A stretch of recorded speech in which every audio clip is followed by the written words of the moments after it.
Mais meuf, tu vas où là? Je vais prendre ma pause, c'est l'heure de take a break. Attends, je viens avec toi, wesh. Welcome back sur Take a Break, j'espère que vous allez bien. Si je vous dis, bon allez, encore un dernier épisode alors qu'il est 1h30 du matin, ou même, une dernière game alors qu'il vous reste juste 4 heures pour dormir. Est-ce que ça vous parle? Ce phénomène, j'ai appris récemment que c'était quelque chose de courant chez beaucoup de personnes et ça avait un nom, ça s'appelle la procrastination du sommeil. En fait, souvent, ça se passe quand justement on a un travail qu'on kiffe pas trop et on se rend compte en rentrant chez nous que la journée est presque finie alors qu'en fait on n'a pas vécu. On n'a rien fait de notre journée, tu vois. Parce que on consacre 9, 8, 10 heures de notre journée au travail. Et si votre travail ne vous plaît pas, je le conçois, qui est ce truc de mais en fait là j'ai passé ma journée à ne pas penser à moi. J'ai pas pensé à moi une seule seconde, j'ai rien fait qui me faisait plaisir. Et donc, qu'est-ce que je vais faire pour essayer de prendre du temps pour moi? Je vais sacrifier mon sommeil. C'est normal, sacrifions notre sommeil, tiens, pour penser à nous. Donc, on cherche à se venger du fait de ne pas avoir vécu notre journée pour nous, réellement pour nous. Et comment est-ce qu'on se venge? Comme je vous ai dit, on sacrifie notre sommeil. C'est-à-dire qu'on va essayer de rallonger la journée. Au lieu de faire en sorte que 24 heures, ça soit notre journée, on va essayer de faire une journée de 27, 28 heures. Pour beaucoup, ça résonnera pas, ce que je viens de dire. Pour moi, je le comprends. C'est-à-dire que mes journées, elles paraissent super longues. C'est trop bizarre. En ce moment, je suis à fond dedans, d'où le fait que je vous en parle. Vous avez l'habitude avec moi, généralement, s'il se passe quelque chose dans ma vie, j'en fais un épisode et justement, là, ça parle quand même de santé mentale parce que c'est très mauvais pour la santé, la procrastination du sommeil. Je vais me coucher très tard, mais là, j'abuse. Vraiment, 6h, 7h du mat. Mais du coup, mes journées, elles paraissent super longues parce que je vais croquer la journée d'après. Mais comme je me réveille pas si tard que ça, parce que je me réveille vers genre 11h, 12h, alors que je me suis couchée à 7h, tu vois. Et je rallonge pas ma journée en dormant pas après minuit. Et pour ceux qui comprennent toujours pas, c'est comme quand t'es en soirée, t'es chez une pote et tout, il y a une soirée chez elle. Tu vas te coucher et tu lui dis à demain. Alors que c'est pas à demain. Il est 4h du mat, tu vas te réveiller à 9h. Pourquoi tu lui dis à demain? C'est aujourd'hui, tu vois. Mais tant que tu t'es pas couché, pour toi, la journée ne s'est pas finie. Et ben, c'est exactement ça. On arrive à faire des journées de 27-28 heures parce qu'on a peur, justement, d'avoir gâché notre journée. Là, je veux parler du travail parce que c'est normalement le facteur qui fait que s'il y a beaucoup de personnes qui actuellement ont ce truc de procrastiner du sommeil, c'est justement à cause de leur travail. Mais il y a d'autres facteurs, comme celui dans lequel je suis, comme d'habitude. J'ai déjà fait un épisode qui parle de l'anxiété. Mais l'anxiété, c'est un facteur qui aggrave énormément de choses. Et tu t'en rends pas compte, t'as juste l'impression que t'as cette petite boule au ventre, que tu te sens pas trague, pas bien.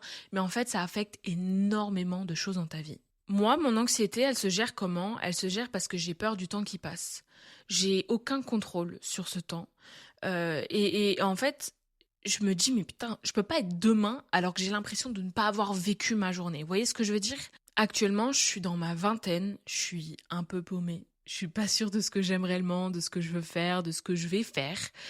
Alors pour éviter de penser à tout ça, je procrastine. C'est-à-dire que pour toutes les personnes là qui ont vu Kaizen et où il dit ouais, soyez un peu moins sur votre téléphone et tout, découvrez la vie nanana. Je suis d'accord ma vie. Mais moi je veux pas le faire parce que actuellement, je n'ai aucun moyen pour découvrir réellement la vie. Comment ne pas penser à tout ça? C'est en binge-watchant des trucs. T'es là, tu scrolles, t'es un robot. Je joue à des jeux nuls à chier. Tu vois, les trucs idle machin, là. Les trucs qui génèrent de l'argent et juste tu améliores des... On s'en fout.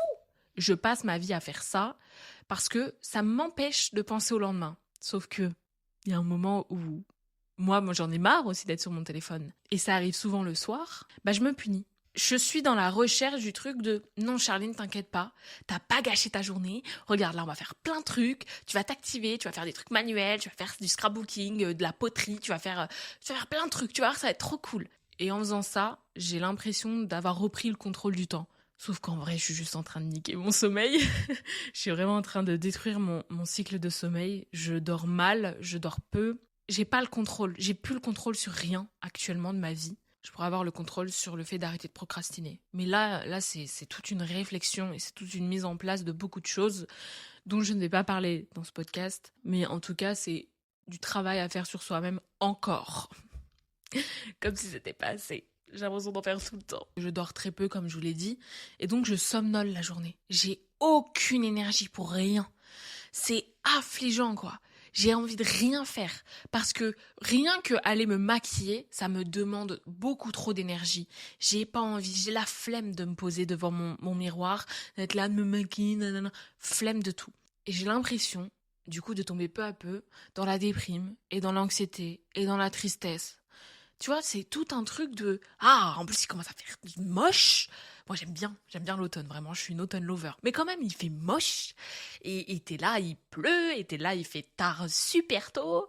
Et c'est chiant, tu vois. Pourtant, il y a un truc de fou qui se passe pendant ces nuits-là, c'est que je me sens imbattable. Mais quand je vous dis imbattable, c'est que j'ai genre l'énergie d'une vie. Je suis même persuadée que là, dans genre 3 heures, quand le soleil se lèvera, je serai capable d'aller courir 6 kilomètres alors que je monte 3 étages, je suis essoufflée. Tu vois ce que je veux dire? C'est vraiment une énergie, t'es persuadé que là, t'es une warrior. Tu vois, tu te dis, je vais pas dormir de la journée. Je dors pas de la journée, comme ça, ce soir, je me couche tôt. Et comme ça, je remets bien mon cycle du sommeil. Sauf que ça marche une fois, ça marche 2 fois, ça marche plus après, quoi.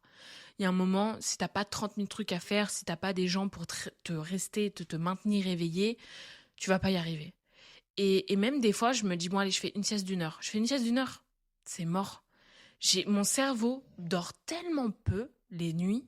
Comme je vous ai dit, je peux me coucher à 6 heures du mat et je vais me réveiller, il va être genre 11 heures, tu vois.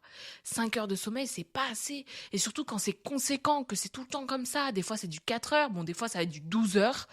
Et c'est toujours soit pas assez, soit trop. Et c'est comme quand tu t'alimentes pas, ton corps, dès que tu vas t'alimenter, il va tout, genre, encaisser, stocker, tu vois. Et là, je fais la même chose avec mon sommeil. Mais du coup, c'est cool sur le moment. Mais le truc, c'est qu'il vient puiser dans l'énergie que je n'ai plus. Que je commence à vider. Tu sais, t'as ta petite réserve comme ça. Une réserve que t'es pas censé toucher. Mais là, tu la touches. Et en fait, chaque nuit, il vient puiser dans cette réserve. Et il y a cette réserve qui a des moments où, oui, bon, bah, dans la vie, il y a des fois où tu dors pas très bien. Et bon, bah, voilà, tu dormiras mieux ce soir. Mais du coup, si t'as plus cette énergie-là, moi, je suis terrifiée de me dire, quand je vais reprendre le travail, là, je vais être épuisée tout le temps.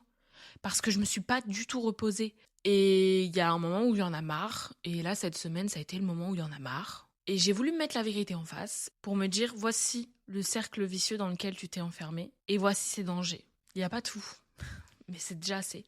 Plus d'anxiété, de déprime, un penchant à la dépression.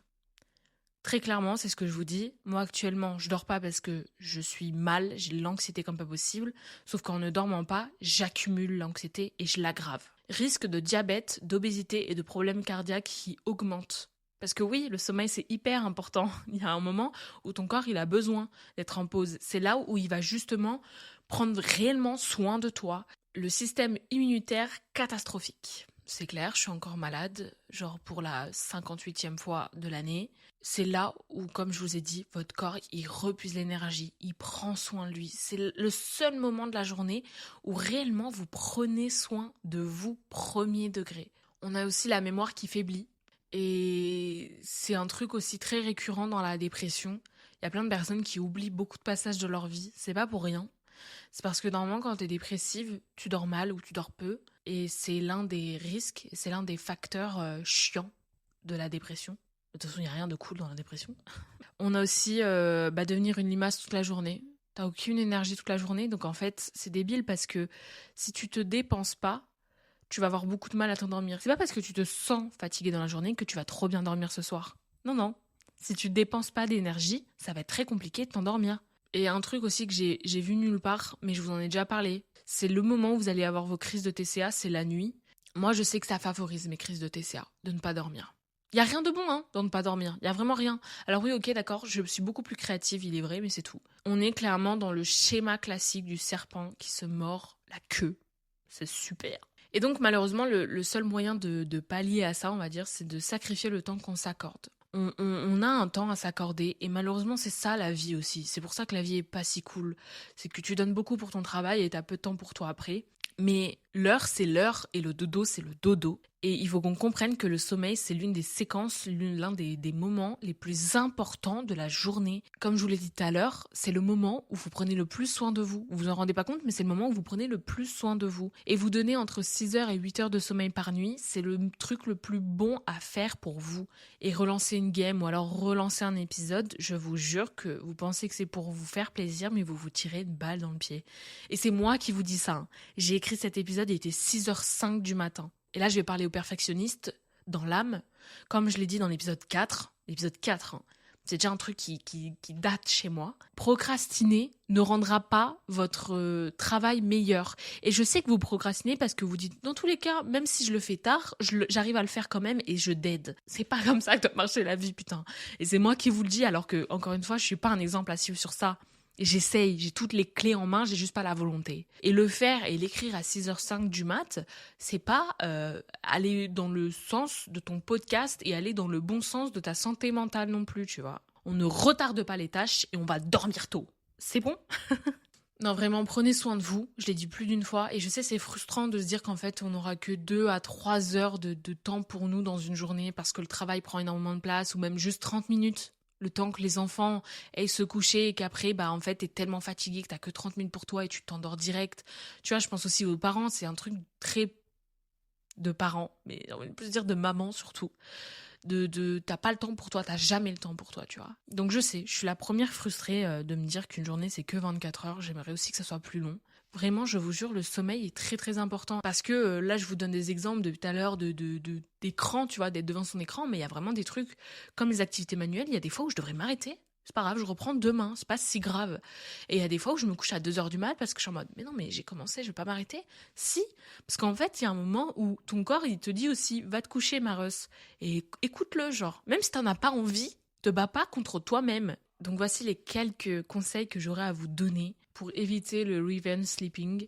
Premièrement, apprenez à dire stop. C'est exactement ce que je viens de vous dire. Mais là, je parle plus dans votre travail. Il y a un moment où même si vous aimez ce que vous faites, même si c'est un métier passion ou c'est pas un métier de passion, il y a un moment où vous avez envie aussi de vivre pour vous et c'est normal. Il faut mettre directement des barrières et des bases sur les charges de travail et sur votre culpabilité aussi. Et je sais, c'est horrible à dire parce que en vrai, personne n'a envie de penser comme ça. Je suis la première à me dire, mais non, mais je peux pas partir alors que mon travail n'est pas fini. Vous pouvez pas passer presque la moitié de votre journée à être dans un job où on vous met la pression, où vous vous mettez la pression, où vous culpabilisez, où vous sacrifiez le temps qui vous est destiné à vous. Pas tout le temps. Il y a des moments où, oui, c'est vrai, il y a des moments au travail où c'est vraiment le rush de ouf. Il y a des périodes comme ça dans l'année. Mais si c'est constant, il n'y a rien de sain, quoi. Et en même temps, j'ai peur de paraître prétentieuse en disant des trucs comme ça. Mais je suis la première à avoir quitté mon travail alors que ça aurait pu m'apporter énormément de thunes. Non, pas tant que ça en vrai. Mais ça aurait pu m'apporter de la thune et au moins de stabilité. Mais je suis partie parce que j'étais en mode, mais on ne me respecte pas humainement parlant. Il y a rien, il y a pas de respect là. Métier de passion, mais m'en fous en fait. Mon temps aussi est compté quoi. Le deuxième conseil que j'aurais à vous donner, c'est de vous faire un planning. Alors attention, pas une to-do list, on se met pas la pression si on n'a pas réussi à tout faire. Ça vous permettra de mieux mélanger la vie pro et la vie perso. Ou même juste votre charge de travail, de self-care, de la journée, de la semaine. C'est hyper important de se dire, bon écoute, ce jour-là je vais faire ça, à telle heure ça sera ça, là j'ai cours d'aquagym, là nani nana. Tu vois, pour moi le planning c'est hyper important, ça visualise déjà la journée, ça met du baume au cœur de se dire, bon il me reste 2 heures et puis après je pourrais aller faire ça et après j'ai ma séance de cinéma et après nana, c'est super cool. Moi les plannings je trouve ça, j'aime bien, ça me stimule. J'en fais toujours en fait, c'est comme ça que je sais quel jour on est. Parce qu'au chômage, tu perds vite la notion du temps. Un autre point aussi que je trouve important, mais qui est un peu difficile à entreprendre, c'est connaître son cycle de sommeil. Pour l'instant, je suis toujours à la recherche du mien, mais tu vois, j'ai des bases je sais que plus de 8 heures de sommeil, ça me casse. Vraiment, je n'ai pas d'énergie. Je me rends compte que je me suis réveillée au mauvais moment. C'est vraiment hyper important. Il y a plein d'applications, il y a plein de sites internet, etc. pour vous apprendre ça. Il y a même des podcasts, je pense. Mais vraiment, apprendre son cycle du sommeil, c'est super cool. Et si un jour, j'arrive à bien le comprendre, et je vous dis pas du bullshit, parce que j'en ai entendu du bullshit, hein. Si je vous dis pas du bullshit, j'en ferai un petit épisode bonus, ça serait super cool de parler de ça. Mais c'est super intéressant le cycle du sommeil. En fait, ça permet de te réveiller au moment où tu es en train d'émerger de ton sommeil profond.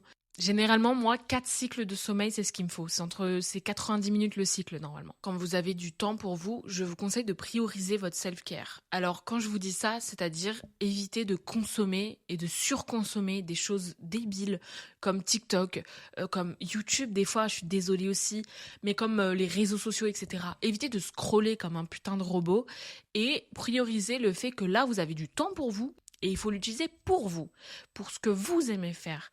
Et que ça soit, voilà, juste vous détendre, être avec des proches, aller au cinéma, passer un peu de temps sur son PC, faire des sorties, lire, aller au sport et tout. Hyper important de prioriser. Quand je dis sur son PC, je sais qu'il y a plein de gens, par exemple, qui adorent jouer au jeu, tu vois. Il y a plein de gens qui adorent faire des lives et tout. C'est prioriser quand même, même si c'est devant un écran. Tu es stimulé par ce que tu es en train de faire, parce que tu es en train de faire un truc qui te plaît. Mais si tu consommes pour consommer, je te jure que là aussi, tu vas gâcher ton temps et tu vas vouloir te coucher plus tard parce que tu es en mode « Ah mais en fait, j'ai pas du tout... Enfin, je me suis pas fait kiffer, là. » Moi, j'ai l'impression de juste avoir été submergée, accrochée par l'écran comme une ventouse, tu vois. Et le dernier que j'aurais à vous donner, c'est de vous coucher toujours dans la même tranche d'horaire. Alors ça peut être compliqué à certains moments, il y a des moments où tu vas te coucher plus tard ou plus tôt, je le conçois. Mais essayez d'avoir une tranche d'horaire. C'est hyper important pour votre corps et pour votre cerveau d'avoir des habitudes, d'avoir des horaires, d'avoir des routines. C'est comme ça qu'on fonctionne, malheureusement ou heureusement. Et donc vous vous couchez à cette heure-là, et quand je vous dis coucher, premier degré, alors je sais que c'est un peu chiant pour certains qui sont en studio comme moi par exemple avec mon lit qui est derrière, c'est mon canapé entre guillemets aussi, c'est de pas vous coucher premier degré. C'est-à-dire que allez vous coucher réellement, mettez-vous bien sous votre couette, position couchée et tout, quand vous allez vous endormir. Parce que quand vous êtes dans cette position, vous envoyez à votre corps l'information de « Hey, position du dodo là !» Enfin bref, tamisez bien la lumière, baissez le chauffage, écoutez Take a Break et préparez-vous à dormir les petits loups. Un jour, je vous jure, je ferai des épisodes plus chill comme ça, plus genre ASMR, méditation guidée et tout. Moi, c'est j'adore me coucher avec ça. C'est pas ASMR, mais des méditations guidées, j'adore. Sur ce, l'anxieuse de la vie que je suis va essayer de reprendre le contrôle sur sa vie, éviter de vivre 28 heures dans 24 heures et finir par guérir cette putain d'anxiété de merde. Je vous fais des gros bisous, prenez soin de vous, à dans 2 semaines. Ciao ciao.